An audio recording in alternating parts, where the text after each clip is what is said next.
I'm Krista Mitchell, 32, stepping into the family party at the Waldorf Astoria, New York. My pulse racing. My sister, her smile sharp, shoves a bucket and rag into my hands. "You're just a toilet cleaner now," she hisses, pushing me toward the restroom as guests smirk. I clench my jaw, forcing a smile. Suddenly, a Pentagon official posture rigid strides through the crowd. "It's an honor to meet you, senior agent, ma'am," she declares, voice cutting like a blade. The room freezes. My sister's face pales, the bucket slipping from her grip, clattering to the floor. Ever been humiliated by your own family? Smash that subscribe button and share your story in the comments. Let's talk about rising above. 8 years ago, at 24, I walked away from Mitchell Defense Solutions, the family empire built on Pentagon contracts and ruthless ambition. My mom, Catherine, had spent my childhood grooming me to take the helm, her voice sharp, with plans for me to secure billion-dollar deals. "You're our future," she'd say, her gaze cutting like a knife. My dad, Robert, offered rare nods of approval, each one a treasure I'd fought for. My sister Jennifer, 3 years older, hovered in the shadows, ready to steal my spot. But their world of boardrooms and power games wasn't mine. I wanted to serve my country, not their profits. So I applied to the Defense Intelligence Agency, choosing a path of purpose over their penthouse. The day I told them, I stood in our family's sleek Manhattan living room, heart pounding, but voice steady. "I am joining DIA, I declared. Mom's face twisted into a scowl. "You're tossing our legacy for a government job." She hissed her words like venom. Dad turned to the window, his silence heavier than her anger. Jennifer leaned against the wall, a smug grin spreading. "She's not built for this, Mom. Let her go." That moment severed us. They cut me off. No calls, no letters, no trace of the daughter they'd raised. I was alone, but I was free. At DIA, I built a new life from scratch. Starting as a junior analyst, I spent nights decoding encrypted files, my eyes burning from the screen. By 28, I was leading cybersecurity audits, spotting flaws that could defend systems. Now at 32, I'm a senior agent trusted with missions that save lives. Every cracked code, every exposed breach buried the sting of that day. Mom's scorn, Dad's silence, Jennifer's smirk. They haunted me, but I channeled the pain into my work. I wasn't just good, I was relentless. Last week, my boss, Colonel Hayes, called me into his office at DIA headquarters. His voice gruff as gravel cut through the hum of phones. "Mitchell Defense Solutions is bidding on a $2 billion Pentagon contract. Their systems got red flags, glitches, maybe worse. You're our best auditor. Get in there and dig up the truth." I nodded, my chest tightening. This wasn't just a job, it was my family's company. I knew what I'd face. Mom's manipulative charm, Dad's cold distance, Jennifer's gloating as the heir apparent. But this wasn't about them. Lives hung on a secure system, and I wouldn't let personal history cloud my duty. The night before the party, I sat in my hotel room laptop, open to the company's filings. The documents were a mess. Vague budgets, rushed deadlines, subcontractors with murky records. My instincts screamed trouble, the kind that could tank a contract or endanger national security. I flashed back to my first big DIA case auditing a contractor in Virginia. I'd found a hidden backdoor in their code left by a sloppy programmer. It took 3 sleepless days, but I saved a $500 million deal from collapse. This felt bigger, uglier. If Mitchell Defense Solutions was cutting corners, I'd expose it no matter the cost. Mom's face flashed in my mind. Her relentless drive. Her vision of me as her puppet, not a person with my own dreams. Dad's fleeting smiles, always for Jennifer's triumphs, never mine. Jennifer, the golden child, basking in their favor, while I scrapped for crumbs. They'd made their choice 8 years ago, and I'd made mine. Returning to their world now, I felt the weight of those years, not as anger, but as clarity. I wasn't here to fix old wounds or win their approval. I was here to do my job. My phone buzzed with a DI alert. The Pentagon needed answers by Monday, 2 days to audit the system, uncover any flaws, and report back. I knew Mom would try to pull me back into her plans. Dad would ignore me, and Jennifer would flaunt her power. But they couldn't sway me. I'd face tougher challenges, encrypted networks, hostile contractors, high-stakes deadlines. This was just another mission. I shut my laptop, my resolve like iron. Mitchell Defense Solutions wasn't just a family business. It was a potential threat to national security. If their system was compromised, I'd find it. If they were hiding something, I'd drag it into the light. I was a DIA senior agent here to protect my country, not their legacy. I walked into the Waldorf Astoria's grand ballroom, my heels clicking against the polished floor, my DIA badge tucked away in my purse, the chatter of elite guests, defense contractors, politicians, and old money filled the air. My dad, Robert, stood near the bar, his suit crisp, his face a mask of authority. He caught my eye, then looked away as if I were a stranger. "Krista, grab a tray," he said, voice flat, pointing to a stack of drink trays. I bit back a retort, picked up a tray, and started weaving through the crowd, balancing champagne flutes while dodging judgmental glances. My mom, Catherine, hovered near the stage, her elegant dress screaming power. She beckoned me over her smile tight. "Clean up those spilled glasses," she whispered, nodding toward a table littered with empty flutes. "Don't embarrass us," I nodded. My jaw clenched and grabbed a rag, wiping down the table as guests whispered behind their hands. I wasn't their daughter tonight, just hired help. My sister Jennifer took the stage, her voice smooth as she addressed the room. "Mitchell Defense Solutions is proud to lead the future of national security," she declared, her smile radiant. "Our system will secure a $2 billion Pentagon contract, setting a new standard." The crowd clapped, impressed by her confidence. A contractor in a sharp suit raised his glass. "Jennifer, how's the system handling real-time threats?" he asked. Jennifer's smile faltered, her eyes darting to Dad. "It's cutting edge," she said, voice vague. "We are finalizing details." I paused, rag in hand, noting her dodge. Another guest pressed. "What about encryption protocols?" Jennifer laughed too loud. "All under control," she said, pivoting to a toast. I narrowed my eyes. She was hiding something.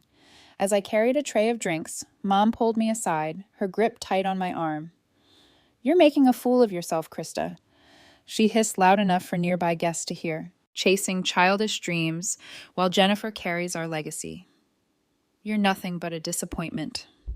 Her words stung, but I kept my face neutral, refusing to give her the reaction she wanted. "Just doing what you asked, Mom," I said, voice steady, and walked away, tray in hand. Guests murmured their pitying looks, cutting deeper than her words. I moved to the edge of the room, pretending to adjust a tablecloth, but my mind was racing. Jennifer's evasiveness wasn't just nerves she was covering something up. I'd audited enough contractors to recognize the signs, rushed answers, vague promises, a sheen of sweat on her brow. Mitchell Defense Solutions was pitching a system they couldn't back up, and I was here to find out why. I caught Dad's eye across the room. He turned away again, his dismissal sharper than any insult. Jennifer, still on stage, basked in applause, but her glances toward Dad screamed insecurity. A waiter bumped into me, spilling wine on my dress. "Sorry, miss," he muttered. But Mom was already there, her voice sharp. "Krista, clean it up. Don't stand there looking useless."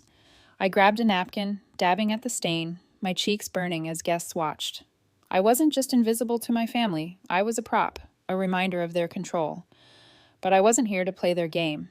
I was here to do my job, and Jennifer's dodgy answers were my first clue. I slipped to a quiet corner, setting down the tray. A guest, an older man in a military uniform, approached. "You're with Mitchell Defense?" he asked, eyeing my stained dress.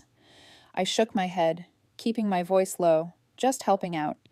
He nodded, unaware of my real role. I watched Jennifer work the crowd her charm, masking her unease. She avoided another technical question, redirecting with a joke. My gut twisted. The system was flawed, and she knew it. This wasn't just a family party. It was a stage for their lies, and I was the only one looking for the truth. As the night wore on, I kept moving, serving drinks, clearing tables, all while listening. Every dodged question, every nervous glance from Jennifer added to my suspicions. Mom's public jab echoed in my head, but I pushed it aside. This wasn't about their approval, it was about the mission. If Mitchell Defense Solutions was cutting corners, I'd find the evidence, no matter how much they tried to bury me in their shame. The ballroom buzzed with chatter glasses clinking as I stood in the shadows, a tray of empty flutes in my hands. Jennifer was still on stage, her voice smooth, deflecting another technical question with a polished smile. I scanned the crowd, my pulse steady despite the wine stain on my dress. Then the air shifted. A woman in a sharp navy suit cut through the guests, her presence commanding silence. Elizabeth Warner, Pentagon official, strode forward, her eyes locking onto me. I set the tray down, straightening as she approached. Agent Mitchell Warner said, her voice clear and authoritative, slicing through the room's hum. "It's an honor to meet the senior agent overseeing our contract audit." The crowd froze. Gasps rippled around me. Jennifer's smile vanished, her microphone trembling in her hand. Dad's head snapped up from the bar, his eyes wide. Mom's champagne flute tilted, nearly spilling as she stared, mouth agape. I nodded, keeping my expression neutral. "The honor's mine, Ms. Warner," I replied, my voice calm but firm. Inside, my mind raced. This was it, the moment my family's facade would crack. Warner turned to the crowd, her tone unwavering. "Agent Mitchell's work ensures our national security. Her audit of Mitchell Defense Solutions will determine if their system meets Pentagon standards." The guests murmured, their eyes darting between me and Jennifer, who stood rigid on stage. Jennifer recovered fast, stepping down and rushing toward Warner, her heels clicking frantically. "Ms. Warner, I'm Jennifer leading our company's efforts," she said, her voice overly bright, her hand extended. Warner shook it briefly, her gaze cool. "I'm aware of your role," Warner said, then turned back to me. "Agent Mitchell, I look forward to your findings tomorrow." Jennifer's smile twitched, her eyes flashing with panic. She glanced at Dad, who stood motionless, his face pale. Mom stepped forward, her charm kicking in. "M. Warner, we're so proud of our company's work," she said, her voice syrupy, ignoring me entirely. I stayed silent, observing every move. Jennifer's quick recovery screamed desperation. She was hiding something, and Warner's presence rattled her. Dad's stillness wasn't his usual dismissal. It was fear. Mom's forced smile couldn't mask her unease. I'd audited enough contractors to know the signs of a cover-up, nervous glances over eager charm, a rush to redirect. Warner's public acknowledgement had just blown their carefully curated image apart. A guest, a gay-haired CEO, approached Warner. "So, Agent Mitchell's running the audit?" he asked, eyeing me with new respect. Warner nodded. "She's one of DIA's best. Her report will decide the contract's fate." Jennifer laughed too shrill, cutting in. "We're fully prepared, Ms. Warner. Our system's flawless." Her eyes flicked to me, sharp with warning. I met her gaze unflinching. She wasn't fooling me. Those dodged questions from earlier weren't just nerves. They were cracks in her story. Mom pulled Warner aside, offering a tour of the company's display booth. "Let me show you our vision," she said, her arm looping through Warner's. Warner politely declined, her focus still on me. "I'm here to discuss the audit, not displays," she said, her tone clipped. Mom's face tightened her charm, faltering. Dad finally moved, approaching Warner with a forced grin. "We're thrilled to have Agent Mitchell's expertise," he said, his voice strained, avoiding my eyes. The lie was blatant. He hadn't known my role until now. I kept my composure, my hands steady as I picked up the tray again, blending back into the crowd. But my mind was sharp, cataloging every detail, Jennifer's panicked glance at Dad-Mom's desperate pivot, Dad's sudden difference. They weren't just shocked, they were scared. Mitchell Defense Solutions was hiding something big, and Warner's arrival had exposed their vulnerability. I caught Jennifer whispering to Dad, her gestures frantic. She thought she could charm her way out, but Warner wasn't here for flattery. As Warner walked away, guests swarmed me, their questions piling up. "You're with DIA," one asked. "How long have you been auditing another press?" I deflected with a smile. "Just here to do my job," I said, slipping through the crowd. Jennifer watched me, her face a mix of fury and fear. She knew I was on to her, and I knew this night was only the beginning. My audit tomorrow would uncover the truth, no matter how hard they tried to bury it. I stepped into the glass-walled headquarters of Mitchell Defense Solutions in Manhattan, my laptop bag slung over my shoulder, my DIA badge clipped to my jacket. The Sunday morning air was crisp, but my focus was sharper. Yesterday's party had confirmed my suspicions Jennifer was hiding something, and I was here to uncover it. The boardroom doors closed behind Warner, leaving me alone with Dad, Mom, and Jennifer in the suffocating silence of Mitchell Defense Solutions' Manhattan headquarters. The Monday morning light filtered through the windows, casting long shadows across the polished table. My laptop was closed, but the USB drive in my pocket held the truth, evidence of Jennifer's reckless system and illegal deals. Dad stood by the window, his back to me, his shoulders tense. Mom sat rigidly, her eyes burning with fury. Jennifer paced near the projector, her confident mask gone, replaced by a nervous twitch. This wasn't just about the contract anymore. It was about the lies they'd all buried. I broke the silence, my voice steady. "You knew," I said, looking at Dad. "You knew about Jennifer's deals with Novex Solutions, didn't you, Dad?" His head snapped around, his eyes narrowing, but he didn't answer. I turned to Mom. "And you, Catherine, you covered for her to protect the company." Mom's face twisted, her voice sharp. "Don't you dare call me that," she snapped. "You're no daughter of ours, throwing accusations to ruin us." Jennifer stopped pacing, her hands clenched. "You're out of line, Krista," she said, her voice shaking. "You don't understand how this business works." I stepped closer, my gaze locked on hers. "I understand enough, Jennifer Mitchell," I said. "You approved a system full of holes, rushed it to win a contract, and funneled millions to a shell company. I have the logs. You weren't just sloppy, you were complicit." Jennifer's face drained of color, her eyes darting to Dad for rescue. Dad finally spoke, his voice low but heavy. "Krista, this isn't your place," he said, still avoiding my eyes. "We handle our own problems." I shook my head, my chest tightening. "Not when those problems risk lives, Robert." I said his name, cutting through the air. "You let Jennifer run this scam, and you did nothing." His jaw clenched, but he stayed silent, his authority crumbling under the weight of my words. Mom stood, her chair scraping loudly. "You ungrateful child," she hissed, pointing at me. "We built this empire for you, and you tear it down out of spite." Her words hit like a slap, but I held my ground. "This isn't spite, Catherine," I said, my voice cold. "This is justice. You knew about the offshore transfers and let them happen. You chose profit over integrity." Mom flinched, her hands trembling, but she didn't deny it. The truth was too heavy to dodge. Jennifer tried to interrupt, her voice desperate. "We didn't know it was illegal," she said, her eyes wide. "Novex was a trusted partner." I pulled the USB drive from my pocket, holding it up. "Trusted," I said, my tone sharp. "You signed off on every payment, every code update. You knew the system was flawed, and you pushed it anyway." Jennifer shrank back, her excuses dissolving. I turned to Dad, my voice softening for a moment. "Dad, you could have stopped this. Why didn't you?" He looked away, his silence louder than any confession. The room felt smaller, the air thick with their guilt.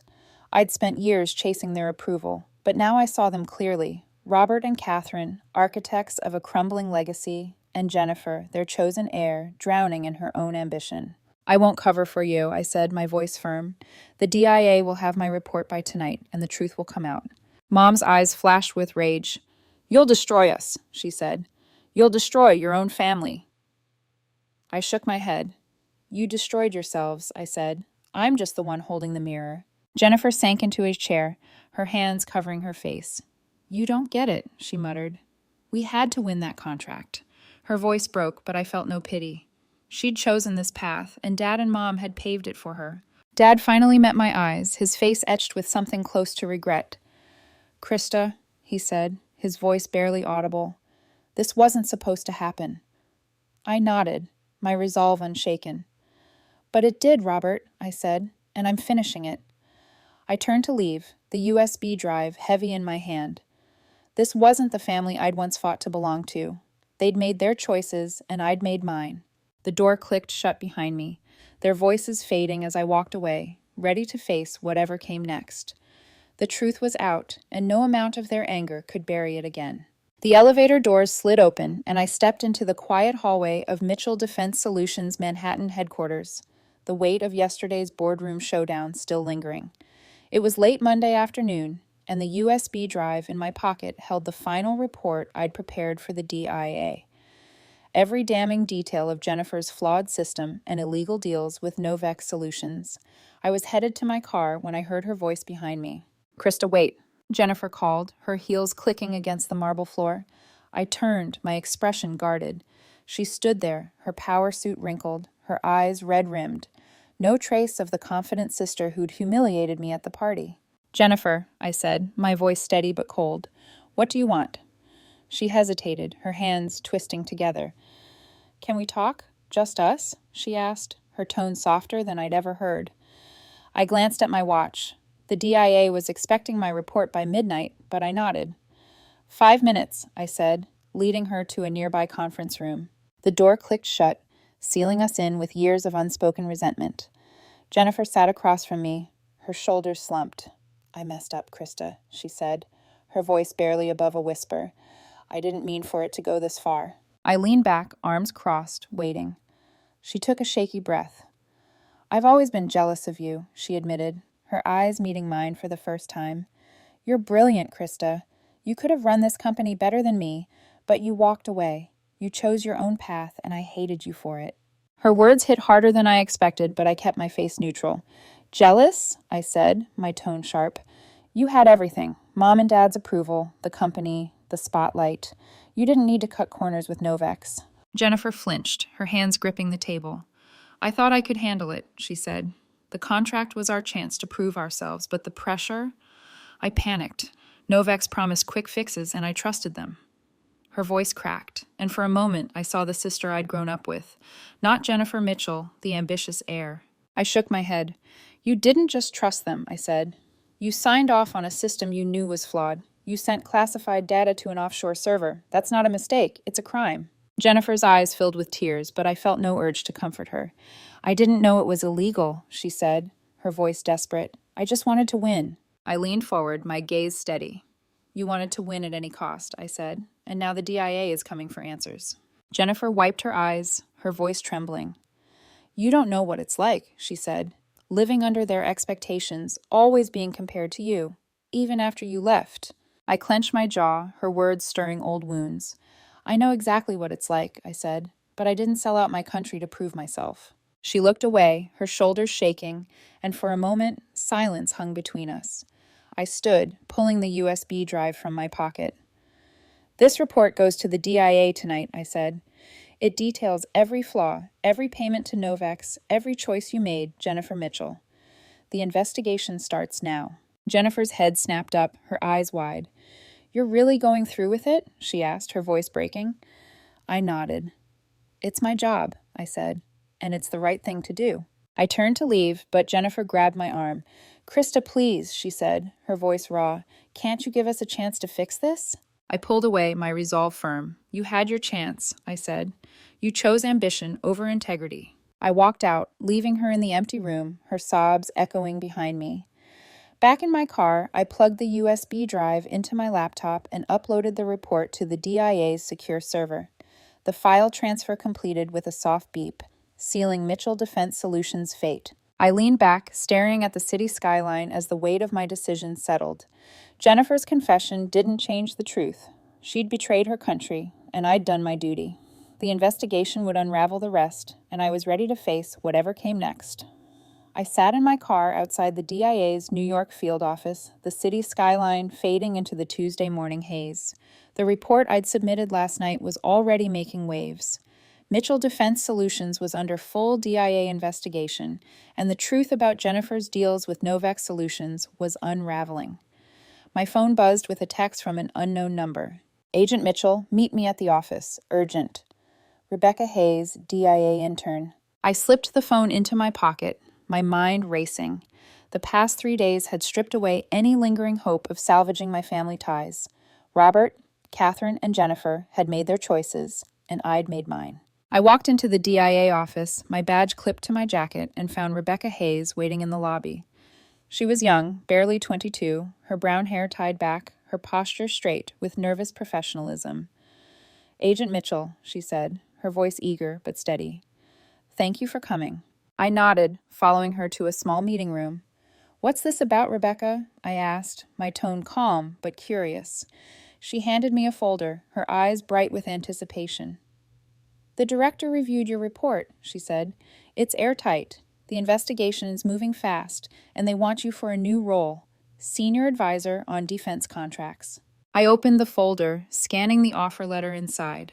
The position was a step up, a chance to shape national policy and prevent disasters like the one my family had caused.